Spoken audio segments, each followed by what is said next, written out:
My adoptive father grabbed my wrist with his dying breath and said 8 words that destroyed everything I believed about my life. You were just an investment to get paid. His eyes, once warm like coffee on Sunday mornings when he'd teach me about construction blueprints, turned cold as winter concrete. He wheezed his final warning through cracked lips. When you learn who paid us, run. 3 weeks later, homeless and eating from trash cans behind a Denver gas station, 2 Interpol agents stepped out of a black SUV. What they told me next made me wish I'd never been born. My name is Ronan Thorne, or at least that's what I believed for 35 years. I was a warehouse supervisor, the kind of guy who wore the same boots until the soles fell off, who knew every forklift operator by their kids' names, who brought donuts on Fridays just because. My adoptive father, Gerald Thorne, owned a small construction company that built basic homes for working families. Nothing fancy, nothing that would make the architectural magazines, just solid roofs over people's heads. He was a man who measured success by calluses and measured worth by showing up on time. But Gerald died with a secret that turned my entire existence into a lie. The Interpol agents who found me behind that gas station were an odd pair. Agent Dmitry Volkov stood 6'4" with shoulders that barely fit through doorways, his Russian accent softening words that could have been threatening. His partner, Agent Claire Rousseau, was his opposite, barely 5'5" with sharp features that belonged on Parisian runways, not in international law enforcement. They approached me like you'd approach a wounded animal, careful and calculated, their badges reflecting the fluorescent gas station lights. Ronan Thorne? Volkov said my name like it was a question he already knew the answer to. We need to discuss your real identity. I was picking through a half-eaten burger someone had tossed, my hands shaking from hunger, my pride long abandoned in a foreclosed house I once called home. The smell of old grease and desperation clung to my clothes. 3 weeks earlier, I'd been a man with a job, a mortgage, a life that made sense. Now, I was learning that even my name was borrowed property. Your DNA matches a missing child case from 1990, Rousseau said, her French accent making the words sound almost musical. A baby taken from Manhattan, from one of the wealthiest families in America. The burger fell from my hand. Gerald's last words echoed in my skull like a prophecy, finally making sense. You were just an investment. Someone had paid them to take me, to hide me, to keep me invisible for 35 years. $10,000 a month he'd gasped between the beeping machines, every month without fail until his heart stopped beating. The family never stopped searching, Volkov continued, pulling out a tablet showing photographs of people who looked like me, but dressed like they'd never worried about electric bills. The reward grew every year. It's currently at $456 million. $456 million. The number was so absurd, I actually laughed. A harsh sound that scared a stray cat prowling near the dumpster. I'd been eating from garbage while somewhere in Manhattan, billionaires were offering $500 million for my return. Who am I? The question came out broken, like Gerald's voice in that hospital room. Your birth name is Sebastian Navarro, Rousseau said gently. Your father is Alejandro Navarro, pharmaceutical empire. Your mother is Valentina, former Italian diplomat. You have siblings who grew up wondering if you were dead or alive. Sebastian Navarro. The name felt foreign in my mouth, like speaking a language I'd never learned. I was Ronan Thorne, son of Gerald and Martha, raised in a brick house with a leaky roof and windows that rattled when trucks passed. I knew how to use a hammer, how to read blueprints, how to stack pallets efficiently. I didn't know how to be Sebastian Navarro, stolen heir to billions. There's more, Volkov said, and something in his tone made my blood chill worse than the Denver night air. The payments to your adoptive parents stopped when Gerald died. Whoever orchestrated this knows you're exposed now, unprotected. That's when I understood what Gerald meant. run. He wasn't warning me about my biological family. He was warning me about whoever had stolen me from them. Someone who'd paid $10,000 a month for 35 years to keep me hidden. Someone who might prefer me dead now that their secret banker was gone. My mother lights a candle every night. Rousseau showed me another photo, a woman with my eyes kneeling in a cathedral. Every night for 35 years, praying you'd come home. But home was a concept I no longer understood. Home was Gerald teaching me to measure twice, cut once. Home was Martha's banana bread cooling on the counter. Home was a life built on monthly payments from shadows who wanted me invisible. So, what happens now? I asked the agents, my voice steady despite the earthquake in my chest. Now, Volkov said, extending his hand to help me up from the concrete, we take you to meet the parents who never stopped searching, and we find out who stole 35 years from all of you. I took his hand, leaving behind the garbage and the stray cats and the man named Ronan Thorne. But Gerald's warning followed me into that black SUV, a ghost of the only father I'd ever known, whispering, "When you learn who paid us, run." I was about to learn that some truths are worth more than $456 million, and some lies are worth killing to keep. Life before that hospital room was simple. I was Ronan Thorne, a warehouse supervisor in Denver, living paycheck to paycheck but content. Every morning started at 4:30 a.m. with black coffee and wheat toast, the radio playing classic rock, while I laced up steel-toed boots that had seen 3 years of concrete floors. The warehouse smelled like cardboard and diesel fuel, familiar as my own skin. My adoptive parents, Gerald and Martha Thorne, raised me in a modest brick house on Wynkoop Street, with a leaky roof and creaky floors that announced every midnight trip to the bathroom.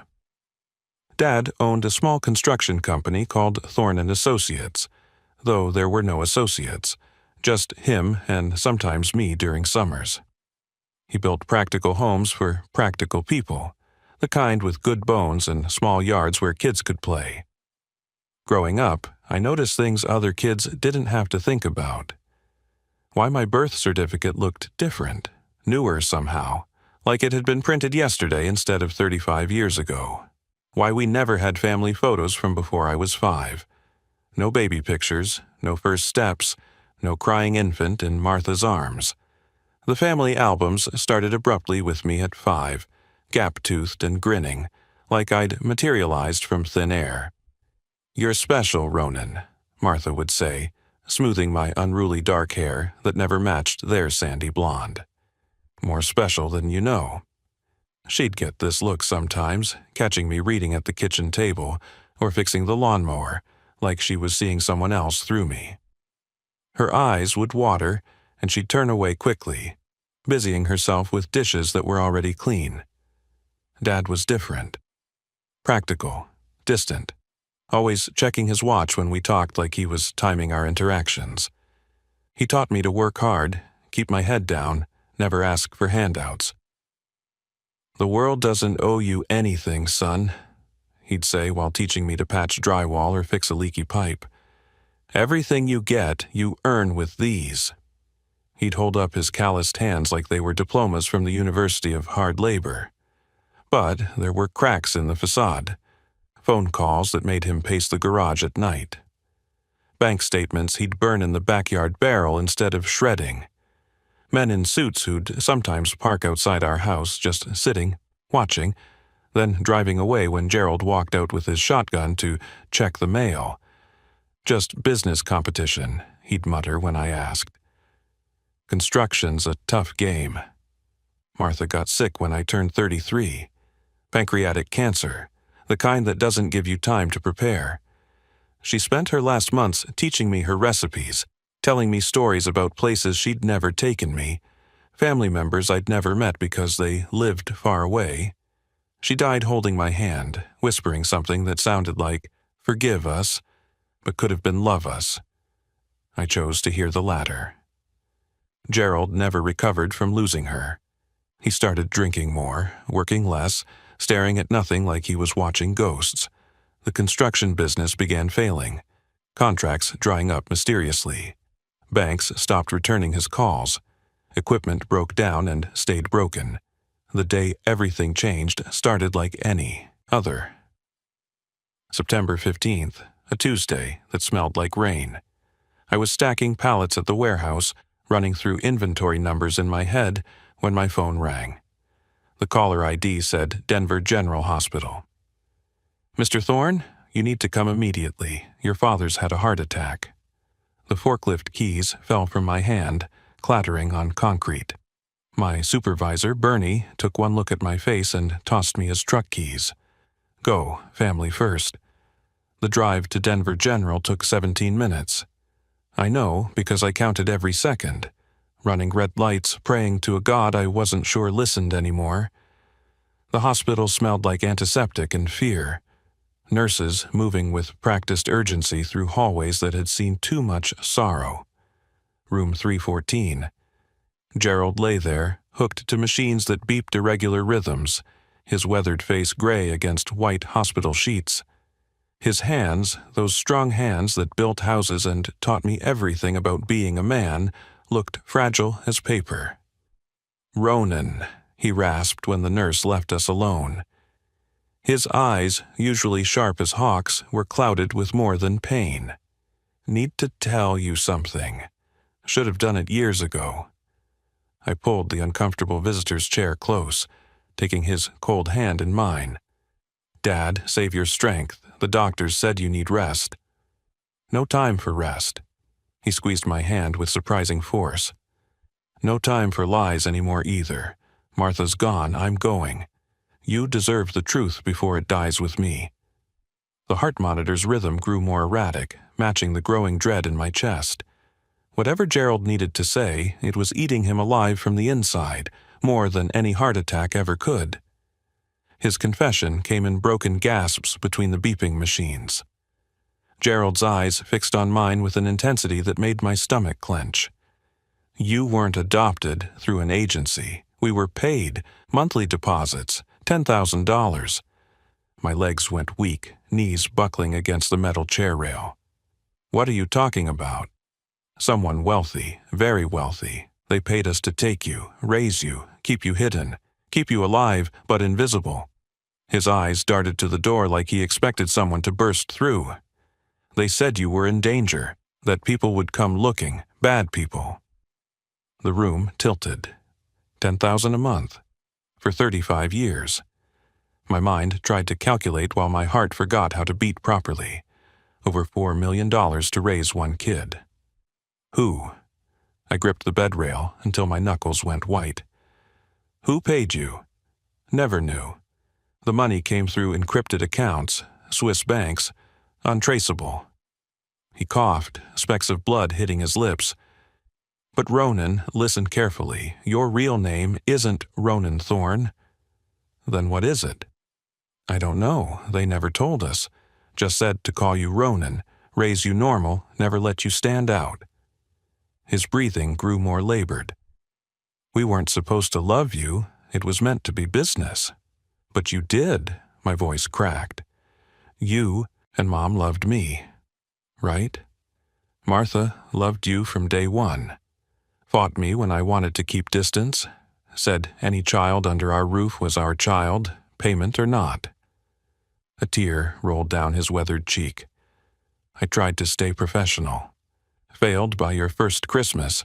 You were so damn happy with that wooden train set." The heart monitor's beeping accelerated.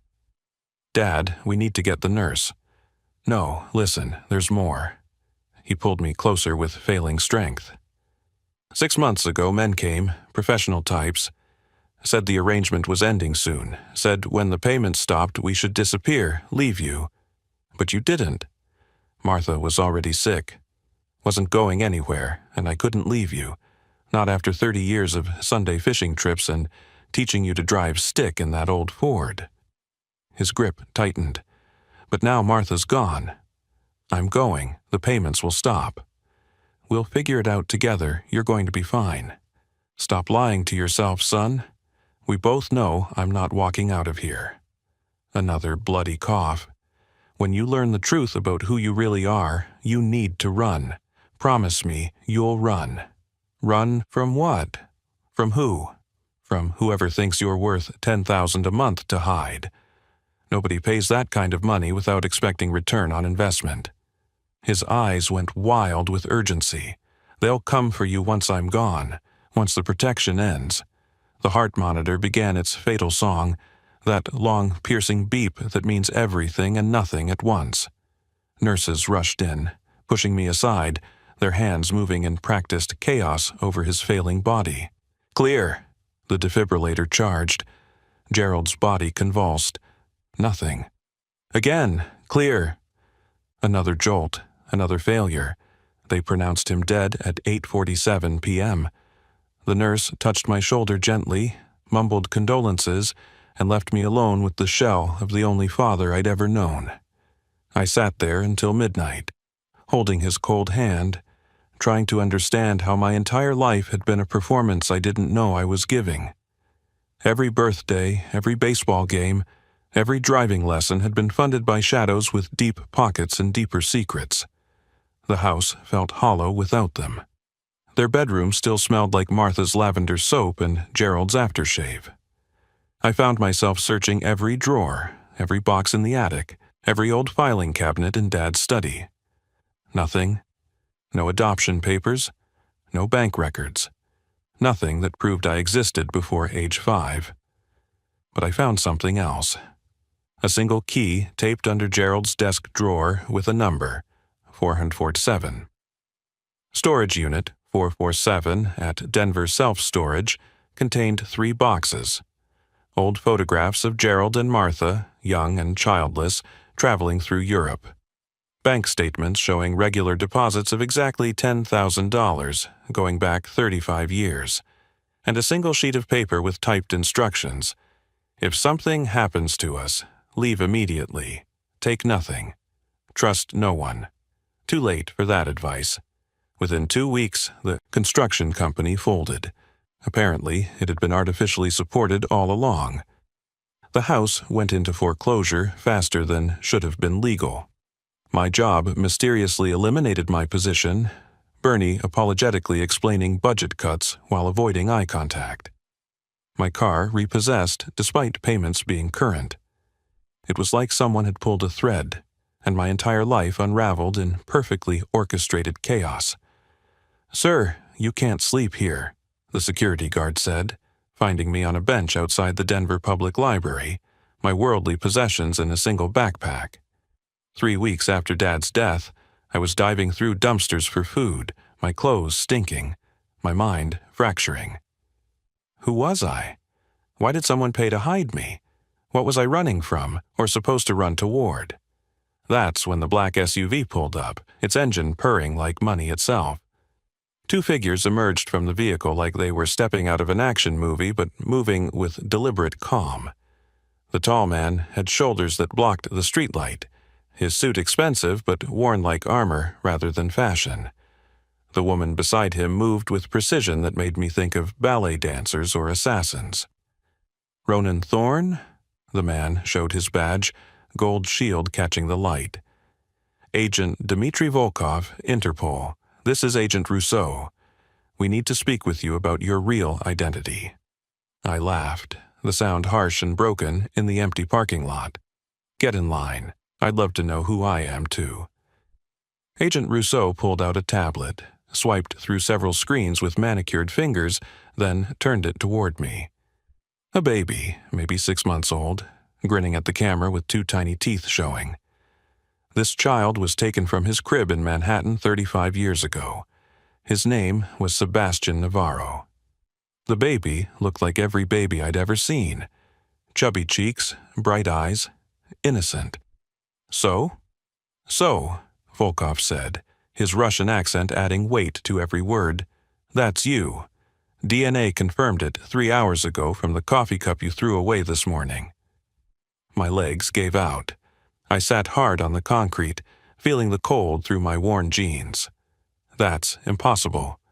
Your biological father is Alejandro Navarro, pharmaceutical empire worth approximately $18 billion. Your mother, Valentina, former Italian diplomat. You were taken from your nursery on May 15th, 1990. No ransom demand ever came. Rousseau crouched beside me, her perfume mixing strangely with the dumpster smell. Your parents never stopped searching.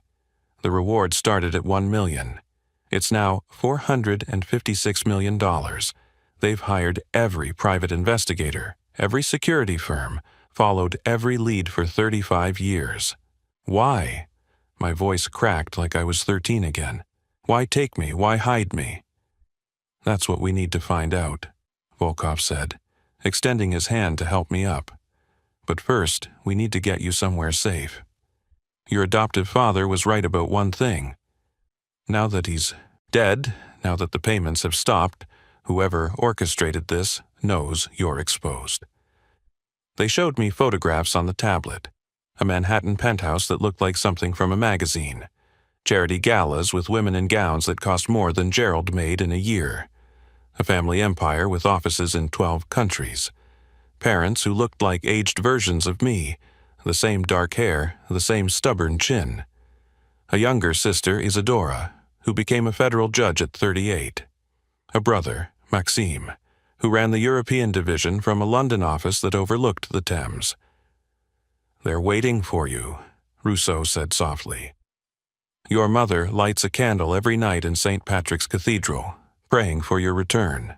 The photo showed a woman kneeling in prayer, her face etched with the kind of grief that doesn't fade, just becomes part of you, like breathing. My biological mother, the woman whose arms I was stolen from before I could form memories. But Dad's words haunted me. When you learn the truth, run. What happens if I go back? I asked, standing on shaky legs. Volkov and Rousseau exchanged glances, the kind that said they'd hoped I wouldn't ask. There's something else. The Navarro fortune comes with conditions. Old conditions. From your grandfather's will. What kind of conditions? The heir must be present to claim inheritance. If you're declared dead or missing for 40 years, everything transfers to a rival family, the Corvino family. They've been business rivals with the Navarros for 3 generations. 40 years. I did the math. That's 5 years from now. Which is why, Rousseau said carefully, we suspect the Corvinos might be involved. But here's the complicated part. Proving you're Sebastian Navarro doesn't just give you wealth. It makes you a target. The same people who took you might try to finish what they started. I looked at my reflection in the SUV's window. Homeless, dirty, broken. Then I thought about Gerald warning me to run, about Martha saying I was special, about $10,000 a month for 35 years. You're saying I have a choice. Stay hidden and safe but poor, or reclaim my identity and paint a target on my back. There's a third option, Volkov said, his voice steady as granite. Help us catch whoever did this. Your testimony, combined with our investigation, could put them away forever. Make sure they can't hurt anyone else. I thought about Gerald Thorne, the man who raised me, warning me to run. Then I thought about parents who searched for 35 years, who never gave up hope. About a mother lighting candles in a cathedral. About siblings who grew up with my ghost at every family dinner. Take me to New York, I decided, surprising myself with the firmness in my voice. I want to meet them. I want to know why someone stole 35 years from all of us. Volkov nodded, already pulling out his phone to make arrangements. Rousseau opened the SUV's door, revealing leather seats that looked more comfortable than any bed I'd ever owned. One more thing, I said before getting in. If we're doing this, we're doing it right. I want protection for anyone who might have known Gerald and Martha. And I want to know everything. Every lead you followed, every theory you have. Agreed, Volkov said. Buckle up, Mr. Navarro. You're about to meet the family that never stopped loving you. The Navarro penthouse overlooked Central Park from 60 floors up. Marble everything. Art that belonged in museums hanging casually in hallways like family photos. The private elevator rose smoothly, silently, nothing like the rattling service elevator at the warehouse. My reflection in the polished doors showed a stranger in a borrowed suit, freshly shaven but still looking like someone playing dress-up. The doors opened to a foyer bigger than Gerald's entire house. And there she was. Valentina Navarro stood frozen in the entryway, smaller than I expected, her hand pressed over her mouth, tears already streaming down her face before I'd taken a single step.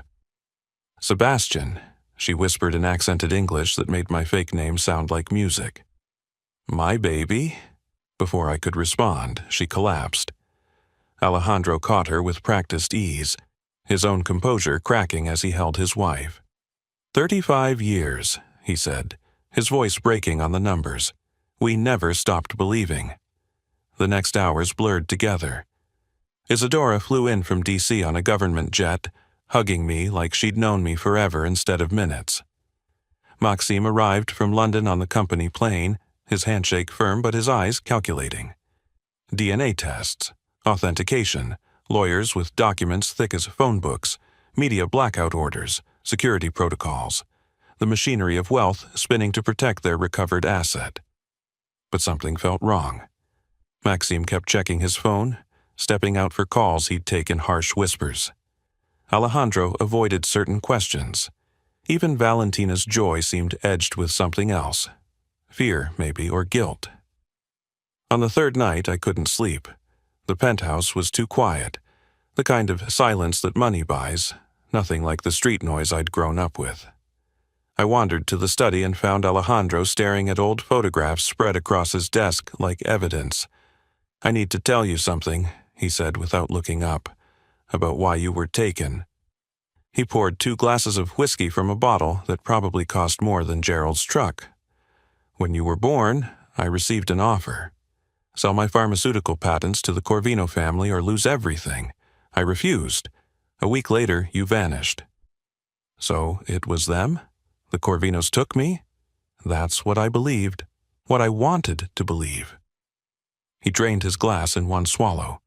But the FBI found no evidence, no connections, nothing. Then who? Before he could answer, Maxim entered, his face hard as Manhattan granite. "Father, we need to talk about the will." "Not now, Maxim." "Yes, now." My brother's face was cold, calculating. "He needs to know the truth." Alejandro stood slowly, age showing in the movement. "Maxim, don't do this." "Don't what?" "Tell him that if he hadn't been found, I would inherit everything in 5 years. Tell him that his return ruins everything I've built." The room went silent except for the grandfather clock ticking in the corner. Then Maxim laughed, bitter as black coffee. "You want to know who paid the thorns? It was grandmother. Our own grandmother." Valentina appeared in the doorway, her face going pale. "No, that's not possible." "Mother hired investigators of her own," Maxim continued, pulling out old documents from his briefcase. "Found the paper trail last year. Grandmother Navarro, Dad's own mother, arranged the kidnapping." Alejandro sank into his chair like someone had cut his strings. "Mother? Why would she do this?" "Because she knew something none of you did." Maxim spread the papers across the desk. "Sebastian isn't Dad's biological son. Mom had an affair. Grandmother found out through private DNA testing when Sebastian was born." The room spun. Valentina's sobs filled the silence, raw and broken. "She couldn't bear the scandal," Maxim continued, his voice clinical now. "Couldn't let a non-Navarro inherit. But she also couldn't let harm come to a baby. So she arranged for him to disappear, be raised safely elsewhere, never to know his true identity." "That's why the payments stopped," I said, the pieces clicking together. "She died last month." Alejandro stood slowly, crossed to me, and placed his hands on my shoulders with surprising strength. "I don't care about blood. You are my son. You've always been my son. Biology be damned." But Maxim wasn't finished. "There's more. The Corvinos found out about grandmother's scheme 5 years ago. They've been planning something. That's why Interpol really got involved. They intercepted communications about finishing what was started. Agent Volkov's voice came from the doorway. He'd been listening. "Which is why we need to move you to witness protection. Tonight." "No." I stood up, Gerald's stubbornness flowing through me. "I'm done running, done hiding." "The Corvinos have a contract on you," Rousseau said, appearing beside Volkov. $20 million to whoever brings proof of your death." "Then we stop them first," Alejandro said, steel replacing sorrow in his voice. "I've already started proceedings. FBI, Interpol, every resource we have." That night changed everything. We spent the next 48 hours in a safe house while law enforcement moved like chess pieces across the board. The Corvino family fell like dominoes. Arrests at dawn, frozen assets, RICO charges that would bury them for decades. Antonio Corvino himself was taken into custody at JFK trying to flee to Sicily, cursing in Italian as they cuffed him. The real revelation came from Grandmother Navarro's sealed letters, found in her safety deposit box.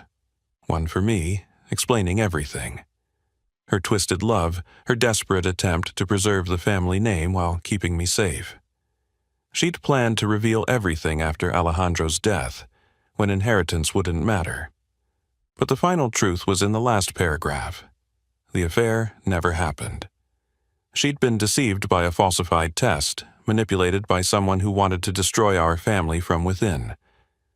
6 months later, I stood in the same hospital where Gerald Thorne died, but this time in the donor wing. The Thorne Foundation for Lost Children gleamed on the bronze plaque, funded with part of my inheritance. The smell of fresh paint replaced the antiseptic fear I remembered from that last night with Gerald. The truth was more complicated than any of us imagined.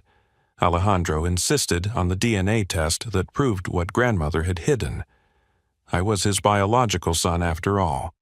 She'd been deceived by a falsified test, manipulated by someone we never identified, someone who wanted to destroy our family from the inside. The investigator who'd provided the false results had died in a car accident 20 years ago, taking his secrets with him.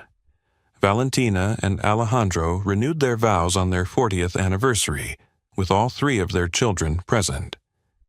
The cathedral overflowed with white roses, the same flowers Valentina had placed on an empty chair at every family event for 35 years. Maxim served as best man, his earlier resentment replaced by something like brotherhood. We're still working on it, learning to be siblings after a lifetime apart. "You know what the hardest part is?" I told Agent Rousseau when she visited the Foundation's opening. "I can't hate any of them completely. Not Grandmother, who thought she was protecting the family. Not the Thornes, who raised me and genuinely grew to love me. Not even Maxim, who felt cheated. And the Corvinos? Them I can hate just fine." I smiled, but it didn't reach my eyes. $20 million bounty tends to burn bridges. Antonio Corvino got 40 years. His sons got 20 each.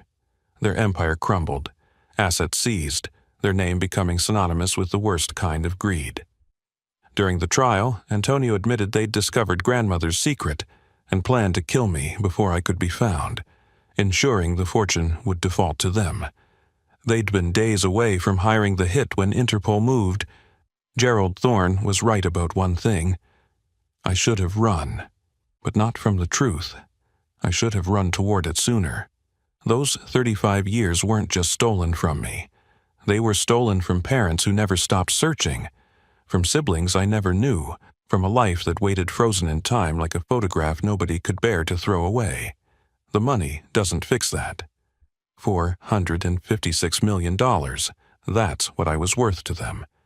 But you can't put a price on midnight conversations with a father you just met, learning he shares your inability to follow recipe instructions, or discovering your mother's lasagna recipe, the one she perfected, hoping to one day make it for you, or finding out your sister shares your terrible taste in action movies, and your brother actually has a decent sense of humor when he's not calculating inheritance law. I keep 2 photos on my desk now. The Navarro family portrait we took last Christmas, all of us wearing matching sweaters that Valentina insisted on, even Maxim's British sensibilities crumbling under maternal pressure. Next to it sits a photo of Gerald and Martha Thorne, the couple who raised me, loved me in their complicated way, and ultimately tried to protect me. Months after the trial, I found one last secret in Gerald's safety deposit box, a note he'd written but never sent.